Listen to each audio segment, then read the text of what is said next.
శిక్షణ కార్యక్రమాల కంటే ముందు సభ్యత్వ నమోదు ఉంటుంది. సభ్యత్వ నమోదు తర్వాత డివిజన్ల వారీగా గతంలో ఇక్కడ 5 డివిజన్లు ఉండేది, రేపు 9 అవుతున్నాయి అనుకుంటా, 8 అవుతున్నాయి. సో 8 డివిజన్లకు మరి కొత్త కమిటీలు వేసుకుంటాం. 8 డివిజన్లలో చాకుల్లాంటి యువకులు ఎవరైతే కార్పొరేటర్ కావాలని ఆరాటపడతా ఉన్నారో వారందరికీ నేను విజ్ఞప్తి చేస్తా ఉన్నా.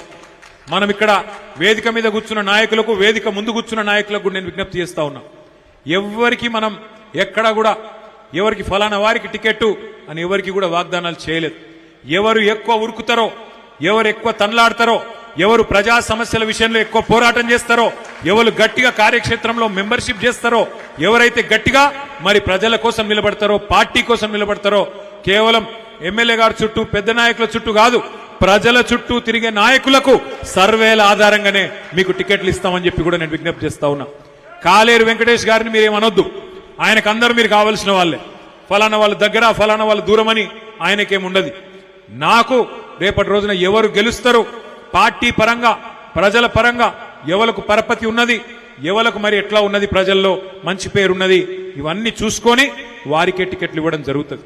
దయచేసి నేను మిమ్మల్ని కోరేది, ఈ కార్డు నుంచి మరి ఏ ప్రజా సమస్య అయినా మీరే ముందుండాలి, మీరే ఉరుకులాడాలి. ఎమ్మెల్యే సాబ్ చెప్తేనే మేము కదులుతాం. ఇప్పుడు మీ గల్లీలో మీ వాడకట్టులో మరి మంచినీళ్ళ సమస్య ఉన్నదనుకోండి, లేదా కరెంటు సమస్య ఉంది, దోమల సమస్య ఉంది, సివరేజ్ లైన్లు పాడైపోయినాయి, ఎవరో కొండ మీదకి వెళ్ళేవాళ్ళు రారు, పక్క నియోజకవర్గం మలక్పేట్కి వెళ్ళి రారు, యువతలకి వెళ్ళి ముషిరాబాద్కి వెళ్ళి రారు. మీ గల్లీలో మీ బస్తీలో మీరే కథానాయకులు కావాలి, కేసీఆర్ మీరే కావాలి. మీ గల్లీలో కదిలాలే, కదిలందరినీ కదిలించాలే. అట్లయితేనే రేపటి రోజున ప్రజలు కూడా మీ ఎంబడ ఉంటారు. అంతేగాని ఎమ్మెల్యే సాబ్ ప్రోగ్రామ్ ఇవ్వాలి, నేను 11 గంటలకు తిరిగిగా బయలుదేరుతా అంటే నడవదు. ఎక్కడోళ్ళు అక్కడ గట్టిగా తగులుకుంటే ఇప్పటికే ప్రభుత్వం మీద పీకల దాకా కోపం ఉంది ప్రజలకు. ఇక్కడ దాకున్నది కోపం. ఖచ్చితంగా ఎలక్షన్ ఎప్పుడు వస్తుందా, వీళ్ళ సంగతి ఎప్పుడు చూద్దాం అన్నట్టే ప్రజలు ఉన్నారు.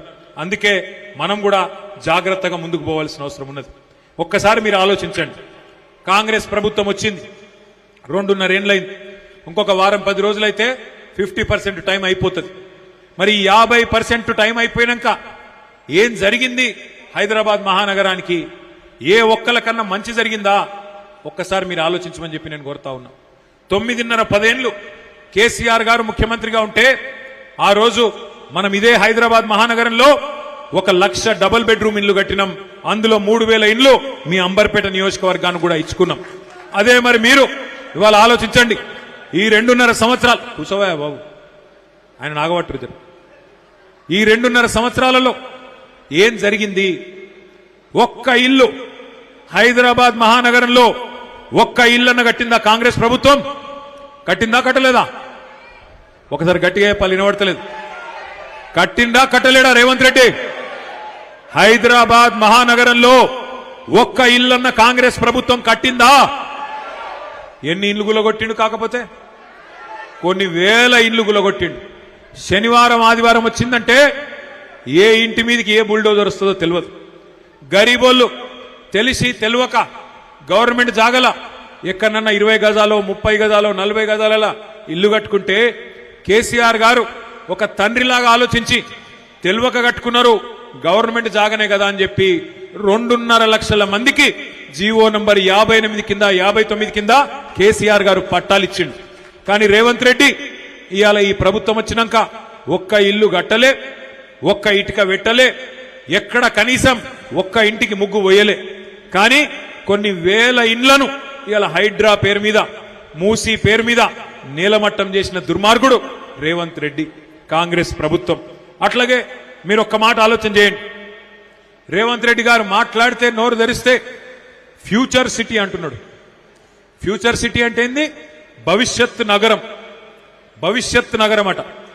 ఉన్న నగరాన్ని పట్టించుకునే తెలివి లేదు.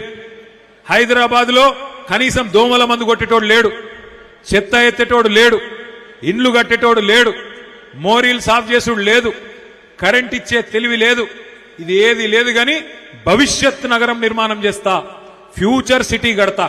ప్రజెంట్ సిటీని పట్టించుకునే తెలివి లేదు, కానీ ఫ్యూచర్ సిటీ కడతా అని చెప్పి పోజులు కొడితే మా ఆడబిడ్డలు అనుకుంటున్నారు అమ్మకు అన్నం పెట్టనోడు చిన్నమ్మకు బంగారు గాజులు చేయిస్తా అని చెప్పిండట. వెనకటికెప్పుడు అమ్మకే అన్నం పెట్టాడు, ఉన్న నగరాన్ని పట్టించుకోడు మున్సిపల్ మంత్రి, ఆయననే ముఖ్యమంత్రి.